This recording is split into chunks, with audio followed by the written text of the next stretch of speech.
سب سے اعلیٰ درجے کا اسلام کیا ہے؟ من سلم المسلمون من لسانہ و یدہ۔ زندگی میں یہ طے کر لو، کوئی کتنا ہی تمہیں دکھ پہنچائے، کوئی کتنا ہی تمہاری بےعزتی کرے، چپ ہو جاؤ، سہ جاؤ۔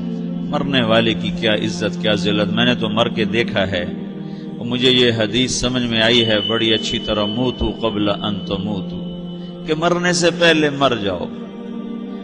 اس وقت اگر میں مر جاتا تو مجھے کوئی گالیاں دیتا تو مجھے کیا نقصان تھا، اور مجھے کوئی نعرے لگاتا میرے لیے تو میرا کیا نفع تھا۔ تو مرنے سے پہلے مر جاؤ۔ کوئی تمہیں برا بھلا کہے تو تمہارا کیا نقصان ہے، تمہیں کوئی واہ واہ نعرے لگائے تمہیں کیا نفع ہے۔ اگر اللہ راضی ہے تو مردہ باد اور زندہ باد سے بے نیاز ہو۔ ابو ذر رضی اللہ تعالیٰ عنہ کو ایک آدمی نے گالیاں دی تو انہوں نے فرمایا، بیٹا ایک گھاٹی آگے آ رہی ہے، اس میں گر گیا تو جو کچھ کہہ رہے ہو اس سے بھی زیادہ کا حقدار ہوں، اور اگر پار ہو گیا تو تیری گالیوں سے مجھے کوئی فرق نہیں پڑتا ہے۔ من سلم المسلمون من لسانہ و یدہ موتوا قبل ان تموتوا۔ چونکہ آج کل اخلاق ہیں انتقامی، معاف کرنے والے اخلاق ہیں نہیں، انتقامی اخلاق ہیں۔ ہمارا معاشرہ انتقامی ہے، اچھا کرو گے تو ہم اچھا کریں گے، برا کرو گے تو ہم برا کریں گے، جیسا کہو گے ویسا ہم سے سنو گے۔ یہ ہمارا ماحول ہے، یہ ہمارا۔ ایک ماں کہہ رہی تھی دوسری ماں کو، میرے پترا کدی کسی نے واسطے سلام نہیں کیتا، بڑے فخر سے کہہ رہی ہے، ہمارے اپنے گاؤں کی بات ہے، میرے پترا کدی نہیں کسی نے واسطے سلام کیتا، مائی جڑا کرے انہوں کریں دیں، جڑا نہ کرے انہوں پوچھ دے ہی کوئی نہیں۔ یہ وہ فخر سے کہہ رہی۔ جو سب سے بڑا عیب ہے وہ سب سے بڑا فخر بنا ہو۔ میرے پترا کدی نہیں کسی نے واسطے سلام کیتا۔ جب ماں باپ نے یہ سبق دیا تو اولاد کا کیا قصور ہے؟ ہمارا معاشرہ انتقامی ہے، ایک کی 10 سنانے کا ماحول ہے، تو آپ 100 کی ایک بھی نہ سناؤ۔ احنف بن قیس رضی اللہ تعالیٰ عنہ پہ ایک آدمی نے چڑھائی کر کہنے لگا، ایک سناؤ گے نا تو 10 سنو گے میری طرف سے۔ تو احنف بن قیس کہنے لگے، بھائی تو مجھے 100 بھی سنائے گا نا تو میری طرف سے ایک بھی تو نہیں سنے گا۔ ایک آدمی ان کی بڑی بےزتی کر رہا تھا اور وہ چل رہے تھے اور وہ 100 گالیاں بک رہا ہے۔ جب آ گیا نا قریب شہر تو کہنے لگے، دیکھا میرا قبیلہ یہاں رہتا ہے، اگر کسی نے سن لیا نا تو تیری بڑی دھلائی کر دے گا، تو نے جو مجھے گالیاں دینی میں کھڑا ہوں یہیں تو دے لے، تو اپنا سارا زور پورا کر لے تاکہ آگے تجھے کوئی تکلیف نہ پہنچا دے میری وجہ سے۔ تو وہ پاؤں پہ گر کے معافی مانگنے لگا کہ واقعی تو بڑے حلم والا ہے۔ وہ مشہور تھے اپنے حلم میں، بردباری، اور لوگ ان کا امتحان لینے آیا کرتے تھے کہ بھئی کوئی ہے جو احنف کو غصہ دلا دے، تو لوگ ناکام ہو جاتے تھے، ان کو غصہ نہیں آتا۔ ایسے ایک عرب سردار گزرا معن بن زائدہ، وہ بھی اپنے حلم میں بڑے مشہور تھے۔ ایک دفعہ لوگوں میں شرط لگ گئی کہ کوئی ہے معن بن زائدہ کو غصہ دلائے تو ہم اس کو انعام دیں گے۔ تو ایک شاعر نے کہا، میں غصہ دلاتا ہوں، تم دیکھنا ایسے سیخ پا ہو جائے گا جیسے جانور۔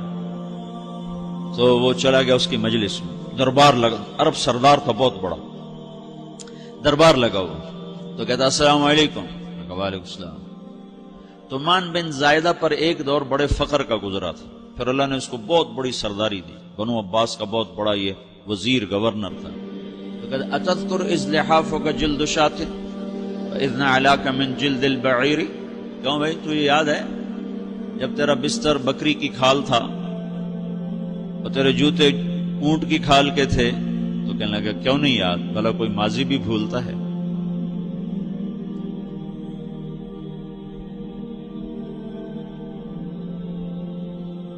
تو وہ کہنے لگا پہلا وار تو خطا کا، فسبحان الذی اعطاک ملکا وعلمک الجلوس علی السریر۔ تو پھر ساری تعریفیں تو اللہ کی ہیں جس نے تیرے جیسے کو تخت پہ بٹھا دیا۔ کہاں بھئی ساری تعریفیں اللہ کی ہیں، میری تو کوئی اوقات نہیں۔ تو کہنے لگا سأرحل عن دیار انت فیہا وان جار الزمان علی الفقیر، جہاں تیرے جیسا حکمران ہو وہاں مجھے رہنا گوارا ہی نہیں ہے، میں یہاں سے چھوڑ کے نکل جاؤں گا چاہے کتنی تکلیف اٹھاؤں۔ بڑے دربار میں یہ ایک گورنر اور وزیر سے بات ہو رہی ہے، تو وہ کہتا ہے اچھا بھائی اگر تو ہمارے پاس رہے گا تو ہم تیرا اکرام کریں گے، اور اگر تو جانا چاہتا ہے تو پھر رافقت کا سلام، تو وہ یہ بار بھی خالی گیا تو کہنے لگا فجد لی ابن ناقصۃ بمال،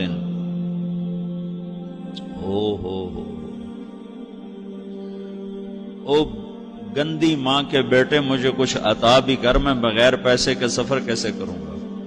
عرب کو کسی کو بھی ماں کی گالی دے دینا اور پھر عرب سردار ہو. فجد لی ابن ناقصۃ بمال، بری ماں کے بیٹے مجھے کچھ پیسے بھی دے، میں نے جانا ہے. میں کہا بھائی اس کو 3000 دے دیا جائے. اللہ، تو کہنے لگا قلیل ما آتیتنی و انی لأطمع منک فی الکثیر، یہ تو بہت تھوڑا تو نے دیا ہے، مجھے اور دے.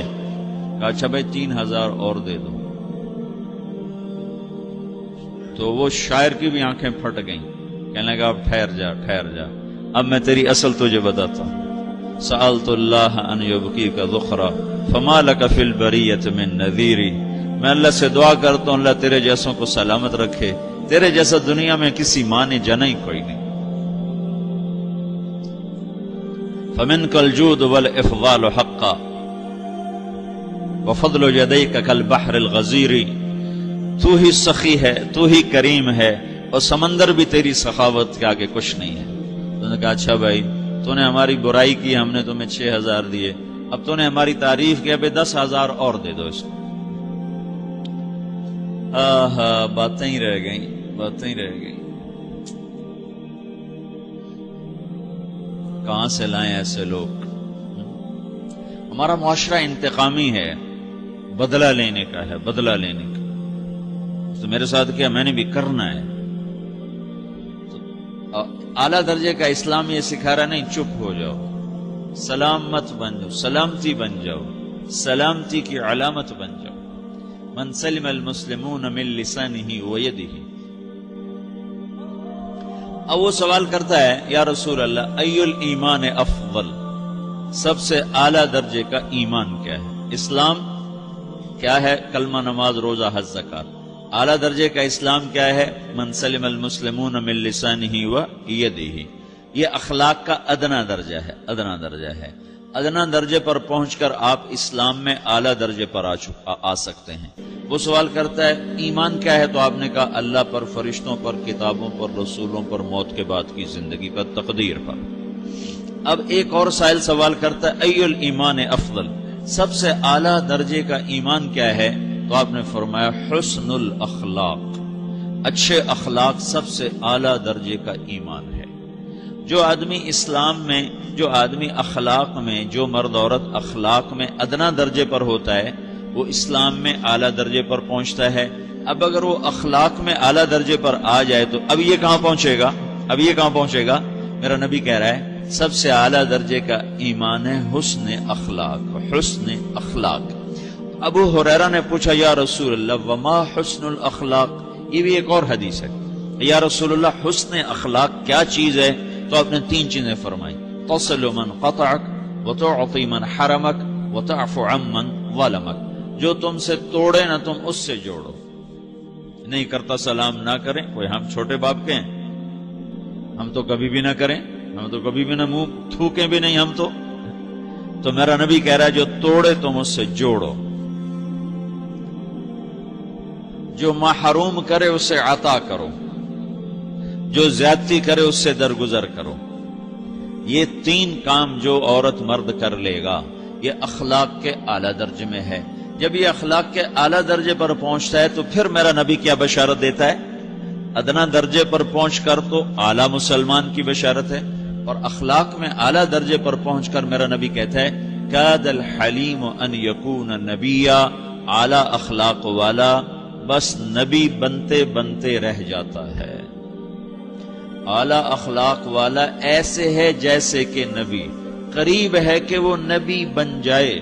یہ تو ہے نا ترجمہ، لیکن ہم ہمارے اردو میں کہتے ہیں وہ نبی بنتے بنتے بنتے رہ گیا. کیا مطلب؟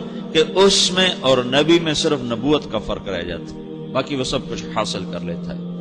تو یہ سارے دین کا میں نے آپ کو خلاصہ بتایا ہے کہ میری آپ کی ضرورت ہے کہ میرا اسلام اعلیٰ درجے کا ہو، من سلم المسلمون من لسانہ و یدہ، میرا ایمان اعلیٰ درجے کا ہو،